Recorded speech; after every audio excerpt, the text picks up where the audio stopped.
संपूर्ण वर्षातील एक दिवस असतो ज्या दिवशी यमराजाची पूजा केली जाते दिवाळीमध्ये। तर हा दिवस यमदीपदान म्हणून ओळखला जातो। तर या दिवशी यमराजाला दिवादान केला जातो। दिवाळीचा दुसरा दिवस म्हणजेच धनत्रयोदशीला यमदीपदान करणं महत्त्वाचं मानलं जातं। अकाली मृत्यूची भीती नाहीशी करण्यासाठी ही पूजा केली जाते। यमराज जे मृत्यूची देवता यांना निर्धारित वेळी एखाद्याचा प्राण काढून नेण्याची काम दिले जाते। मृत्यूपासून कुणीही सुटू शकत नाही। अकाली मृत्यू टाळण्यासाठी धनत्रयोदशी, नरक चतुर्दशी, यमद्वितीया या दिवशी यमधर्माची पूजा केली जाते। संध्याकाळी गव्हाच्या पिठाचा तेलाचा दिवा लावला जातो। त्याचबरोबर या दिवशी 13 दिवे ही लावतात। तर हा दिवा कसा बनवायचा, यामागील कथा काय, महत्त्व काय, सर्व गोष्टींची आपण माहिती आजच्या व्हिडिओमधून करून घेणार आहोत। नमस्कार, मी माया तुमच्या सर्वांचं स्वागत करत आहे या चॅनलमध्ये। यमदीपदानाची सोपी पद्धत आपण जाणून घेऊया। प्रदोष काळात यमदीपदान करण्याची परंपरा आहे। असं म्हणतात की दिव्यामध्ये तमोगुणी ऊर्जा लहरी आणि नकारात्मक तमोगुणी लहरी शांत करण्याची क्षमता मोठ्या प्रमाणात असते। याकरता प्रथम गव्हाच्या पिठात थोडीशी हळद घालून ती मळून घ्यायची आहे। नंतर त्याचा दिवा बनवायचा आहे आणि त्या दिव्याच्या बाजूला ठेवण्यासाठी 2 आपल्याला मुटके तयार करायचे आहेत। काही ठिकाणी चौमुखी म्हणजे 4 मुखी दिवा तयार करतात। यानंतर स्वच्छ कापूस घेऊन 2 लांब वाती तयार करायच्या आहेत आणि त्या दिव्यामध्ये ठेवायच्या आहेत। तर इथे पहा, हे 2 मुटके मी तयार केलेले आहेत। आता या राहिलेल्या पिठाचा आपण दिवा बनवूयात। तर तुम्ही 4 मुखी असलेला दिवा तुम्ही बनवू शकता किंवा आपल्याला साधा दिवा बनवायचा असेल तर तो सुद्धा बनवू शकतो। यमदीपदान करणं महत्त्वाचं। चौमुखी म्हणजे 4 दिशांना दिव्याचे तोंड झाले पाहिजे, अशा कारणाने चौमुखी दिवा बनवला जातो। तुम्ही अशा पद्धतीने चौमुखी म्हणजे 4 मुखी असलेला दिवा बनवून लावू शकता। तर मी तुम्हाला व्हिडिओमध्ये चौमुखी दिवा कसा बनवायचा हे दाखवण्याचा प्रयत्न करत आहे। महत्त्वाचे म्हणजे या पिठामध्ये आपल्याला मीठ टाकायचे नाही। मृत्यूची देवता यमराज दक्षिण दिशेचे स्वामी आहेत। त्याच्यासाठी धनत्रयोदशीच्या दिवशी आपल्याला दक्षिण दिशेकडे दिव्याची वात करून तो दिवा प्रज्वलित करायचा आहे। तर हा दिवा यमराजांना अर्पण करून अकाली मृत्यू येऊ नये अशी आपल्याला प्रार्थना करायची आहे। तर मी तुम्हाला साधा दिवाही बनवून दाखवते। तर अशा पद्धतीने आपल्याला असा हा गव्हाच्या पिठाचा दिवा आपल्याला बनवायचा आहे आणि तो दक्षिण दिशेला त्याची वात होईल अशा पद्धतीने धनत्रयोदशीच्या दिवशी संध्याकाळी लावायचा आहे।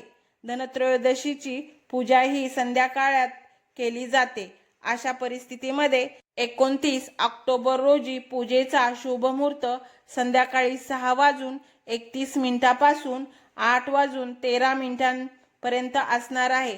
तर हा दिवा आपल्याला घराच्या मुख्य दरवाजाच्या बाहेर लावून दक्षिणेकडे वात करून हा ठेवायचा असतो आणि रात्रभर तसाच तो बाहेर ठेवायचा आहे। त्यासाठी एखाद्या कागदावर अशा एखाद्या प्लेट असेल तर प्लेटीवर सुद्धा तुम्ही हा दिवा ठेवू शकता। अक्षदांवरती हळदी कुंकू वाहून आपल्याला हा दिवा ठेवायचा आहे। दिव्याच्या बाजूला 2 मुटके बनवलेले आहेत, तर ते मुटके आपल्याला दिव्याच्या बाजूला ठेवून द्यायचे आहेत। यमदीपदान तुम्ही संध्याकाळी 6 वाजल्यापासून ते रात्री 8:30 वाजेपर्यंत तुम्ही करू शकता। या दिव्यामध्ये आपल्याला तिळाचे तेल टाकायचे आहे। तिळाचे तेल जरी नसले तरी आपल्याला आपल्या घरामध्ये जे काही तेल असेल ते वापरले तरीही चालेल। दिव्यामध्ये कापसाची जोडवात लावायची आहे आणि नंतर दिवा आपल्याला प्रज्वलित करायचा आहे। दिव्याला हळदी कुंकू लावून घ्यायचे आहे। त्याचबरोबर अक्षदा व्हायच्या आहेत, फूल अर्पण करायचे आहेत। त्यानंतर आपल्याला दीपदान मंत्र बोलायचा आहे. मृत्यूना पाशदंडभ्या कालेन शामयासह त्रयोदशा दीपदानात सूर्यज प्रियता मम. याचा अर्थ असा होतो की हा दिवा धनत्रयोदशीला सूर्यपुत्र यमदेवाला अर्पण करत आहे, तर ते मला मृत्यूच्या तावडीतून मुक्त करतील आणि मला आशीर्वाद देतील. मंत्र बोलून आपल्याला नमस्कार करायचा आहे. इतर कोणत्याही दिवशी दिव्याची पूजा दक्षिणेकडे तोंड करून करीत नाहीत. याच दिवशी आपण दक्षिण दिशा ही धर्माची मानली जाते. यमधर्मराज ही मृत्यूची देवता. या दिवशी त्यांची पूजा केल्याने अपमृत्यू टळतो. त्यामुळे याच दिवशी आपल्याला दक्षिणेकडे वात करून हा दिवा लावायचा आहे. घराच्या बाहेर हा दिवा आपल्याला योग्य त्या वेळेत पूजा करून घरातील सर्वांनी या दिव्याला नमस्कार करायचा आहे. यमदेवतेला आपल्याला या दिवशी प्रार्थना करायची आहे आणि सर्वांनी दक्षिण दिशेला तोंड करून सर्वांनी या दिव्याला त्याचबरोबर दक्षिण दिशेलाही नमस्कार करायचा आहे. तर या वेळेला कोणी घरामध्ये नसेल तर ते घरामध्ये माघारी आल्यानंतर या दिव्याला त्यांना नमस्कार करायला सांगायचा आहे. दिव्यातील संपूर्ण तेल संपेपर्यंत हा दिवा आपल्याला असाच तेवत ठेवायचा आहे आणि दुसऱ्या दिवशी हा दिवा आपल्याला उचलून निर्माल्यामध्ये त्याचे विसर्जन करायचे आहे. तो दिवा घरामध्ये परत आणायचा नाही. यमदीपदानाविषयी एक कथा सांगितली जाते. एकदा यमराजाने आपल्या दूताला प्रश्न विचारला, काय रे, आजपर्यंत तुम्ही अनेक लोकांचे प्राणहरण केले आहे, पण हे करीत असताना असा एखादा प्रसंग कधी घडला आहे का ज्यामुळे तुम्हाला वाईट वाटले, तुम्हालाही दुःख झाले? थोडा विचार करून दूतांनी उत्तर दिले, आठवतो असा प्रसंग आम्हाला आठवतो. धर्मराज म्हणाले, सांगा बरं. दूत म्हणाले, महाराज, पृथ्वीवर हेमराज नावाच्या राजाच्या मुलाचे प्राणहरण करताना आम्हाला अतिशय दुःख झाले. एवढे दुःख होण्याचे कारण, महाराज, या राजकुमाराचा विवाह 4 दिवसापूर्वीच झाला होता. सगळ्या राज्यात राजवाड्यात केवढा आनंदी आनंद होता, पण तो आनंद संपण्याच्या आत राजपुत्राने त्याच्या विवाहाचा 7 शृंगार उतरवायच्या आतच त्याचे प्राणहरण करण्याची वेळ आमच्यावरती आली. नुकत्याच लग्न झालेल्या त्याच्या पत्नीपासून त्याचे प्राणहरण करताना आमचे डोळे ओले झाले. तिचा शोक ऐकून आम्हालाही वाईट वाटले. हा प्रसंग ऐकून यमराजालाही वाईट वाटले. त्याच्याही डोळ्यात पाणी आले. तोच दूत पुढे म्हणाला, महाराज, कृपा करा, पुन्हा असा अपमृत्यूचा प्रसंग कोणावरही येऊ नये असे काहीतरी करा. विचार करून यमराज म्हणाले, ठीक आहे.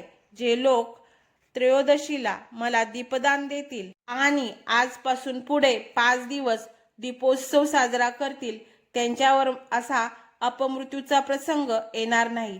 तेव्हापासून ही प्रथा पडली आहे असे मानतात. कथेतील सत्य असत्यता पडताळत राहण्यापेक्षा श्रद्धेने एक दिवा यमराजांना नक्कीच समर्पित करा, तर आपल्याला अकाली मृत्यू येणार नाही असा दिलासा नक्की मिळू शकेल. आपण धनत्रयोदशी हा सण साजरा करण्यामागे काय कारण आहे? निश्चितच आर्थिक अडचणी दूर होऊन घरात भरभराट राहावी यासाठी देवाची आराधना करणे. या दिवशी भक्त मनोभावे पूजा तर करतात, परंतु पूजेसोबत काही सोपे काम केले तर धनासंबंधित अडचणी दूर करू शकतात. कारण या दिवशी शुभ कार्य केल्याने त्याच्या 13 पटीने लाभ होतो असे म्हणतात. तर जाणून घेऊयात की आपल्याला काय करायचे आहे. सर्वात आधी संध्याकाळी 13 दिवे आपल्याला प्रज्वलित करायचे आहे. 13 दिवे हे एक ताम्हणात ठेवायचे आहे. त्यानंतर चंदन, धूप, दीप, नैवेद्य याने पूजन झाल्यावर आरती करायची आहे आणि घरामध्ये, अंगणामध्ये हे दिवे आपल्याला लावायचे आहेत. यातील एक दिवा आपल्याला तुपाचा लावायचा आहे. त्याला घरातील मंदिरात ठेवायचे आहे. असे केल्याने सौभाग्य प्राप्त होते. आपल्याला त्यानंतरचा दिवा देवी लक्ष्मी पुढे लावायचा आहे. आर्थिक लाभ आणि जीवनात यश मिळवण्यासाठी दिवा आपल्याला लावायचा आहे. त्यानंतरचा दिवा तुळशी समोर लावायचा आहे. असे केल्याने घरात सुख, शांती आणि समृद्धी राहते. घराच्या मुख्य दरवाजासमोर आपल्याला अजून 2 दिवे लावायचे आहेत. त्यामुळे घरातील नकारात्मकता दूर होते आणि सकारात्मक ऊर्जा प्रसारित होते. घराजवळील मंदिरात एखादा दिवा आपल्याला लावायचा आहे. हा दिवा वाईटाचा नाश करतो आणि कुटुंबात आनंद आणतो. यानंतर आपल्याला घरामध्ये, घराच्या बाहेर, घराच्या छतावर आपल्याला दिवे लावायचे आहेत. तो जीवनात अंधार दूर करतो आणि आपले जीवन प्रकाशाने भरतो. त्याचबरोबर घराच्या खिडकीजवळही आपल्याला दिवा ठेवायचा आहे. त्यामुळे घरामधील लहान मुलांची काळजी घेऊन हे सर्व दिवे आपल्याला ठेवायचे आहेत आणि असेच पूजेमध्ये ठेवले तरीही चालू शकतात. दिवाळीच्या दिवशी घरामध्ये खूप दिवे असतात. कोणताही अपघात टाळण्यासाठी आपल्याला विचार करून हे दिवे योग्य त्या जागी ठेवायचे आहेत. तुम्हाला कसा वाटला आजचा व्हिडिओ आणि आजची माहिती नक्कीच कमेंट करून सांगा आणि अशाच छान छान आणि माहितीपूर्ण व्हिडिओसाठी आमच्या चॅनलला सबस्क्राईब करायचे विसरू नका. त्याचबरोबर बेल आयकॉन ही क्लिक करा, जेणेकरून तुम्हाला माझे नवनवीन व्हिडिओ असेच पाहता येतील. चला तर भेटूया अशाच एक छानशा व्हिडिओ बरोबर. तोपर्यंत धन्यवाद. श्री स्वामी समर्थ.